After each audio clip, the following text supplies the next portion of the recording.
So the Royal Yacht is their home away from England and their royal residences. So it's a royal residence on sea.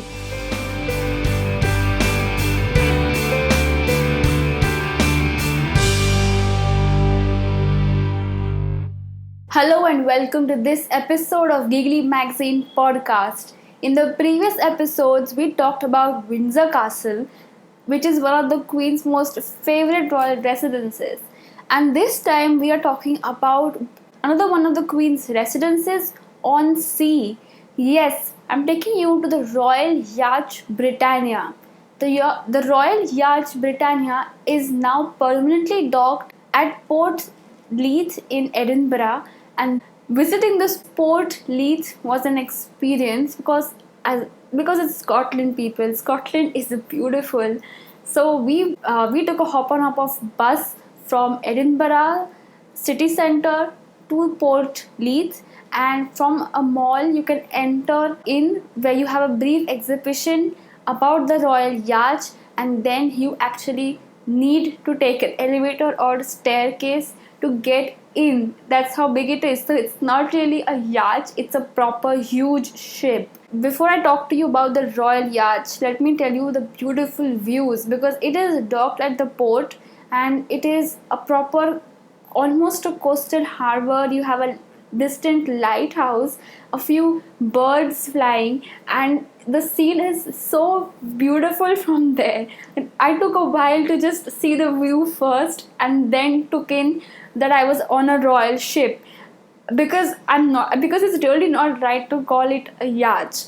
But as royals call it, it's the Royal Yacht, and this Royal Yacht is following a tradition of 83 previous royal yachts which have been commissioned since Charles II, who was the monarch from 1660 to 1685.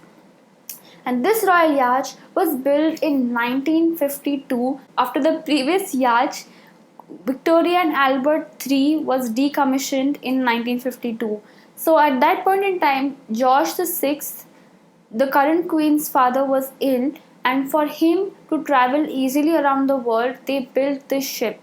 But unfortunately, before any concrete plans could be made, he passed away.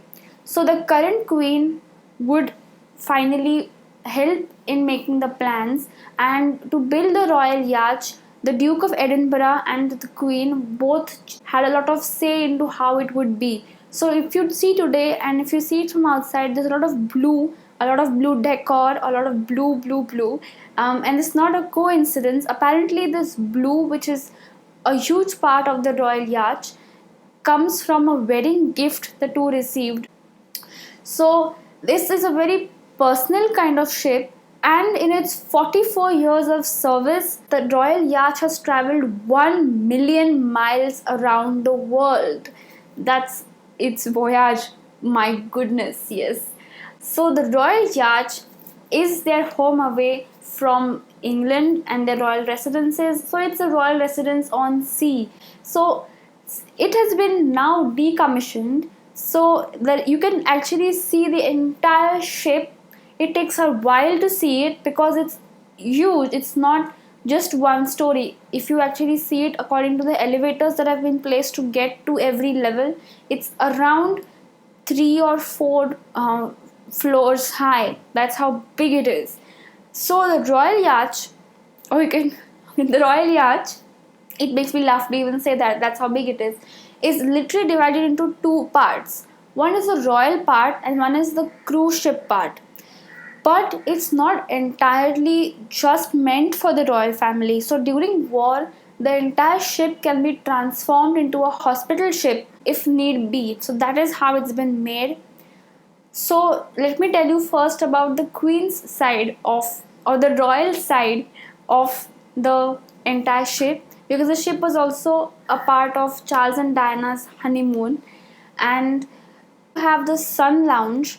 This Sun Lounge is one of the most favorite places for the Queen. It is, as I said, invites the sun in, and it's got a very blue decor and a place for the Queen to rest and make in the sun.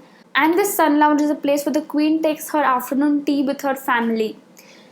And her private rooms, bedroom, her office, and the Duke of Edinburgh's bedroom are also a part of the tour that you get to see. So you get to see the Queen's office, her role as a mother. You can see a few toys, her memorabilia, and a few family photographs as well. Yes, the Duke of Edinburgh and the Queen share separate bedrooms. Then the talking about the professional or the official parts of the ship, you have an entire dining room inside, which has been host to some of the most famous dignitaries in the world. For example, you have Nelson Mandela who has dined here, Rajiv Gandhi, as well as Sir Winston Churchill, who have all been here. And they have a dummy menu on a table as well. So first, for you to see, the table is laid out and it's beautiful. Then there is a drawing room. This drawing room is big, again a very blue, pastel blue decor, and it also lets in a lot of light. This is one of the most biggest rooms that you will have, because the private rooms, the bedrooms, the office space is very small. It's actually, you will find it to be a little even congested, because you need to remember you're in a ship. So the rooms are small, and the drawing room is probably the biggest. You have a life-size piano which looks classic, it looks grand, and you have a seating arrangement with sofas, and it probably must be a place for the Queen to entertain her guests and also relax with the family. That being said, you also have an elevator or a lift which takes you from one floor to another. Then there is a wardroom ante-room, and I want to talk to you about this room because it's having a very wooden decor, and you can see that it's a very cozy space. And I love the windows here, which are actually those typical circular windows that you find on a ship, with brass as frame, and you have a seating arrangement and a very old TV set. I've never seen this TV set before, so, and it's really old for me. I'd never seen it before. It was really fun to see the wardroom and the ante wardroom, which is the waiting room before you go to the wardroom. So that was the royal side. The cruise side is also a very fascinating place to see, because you never get to see the engine room, the bridge, and all of those working areas of a ship.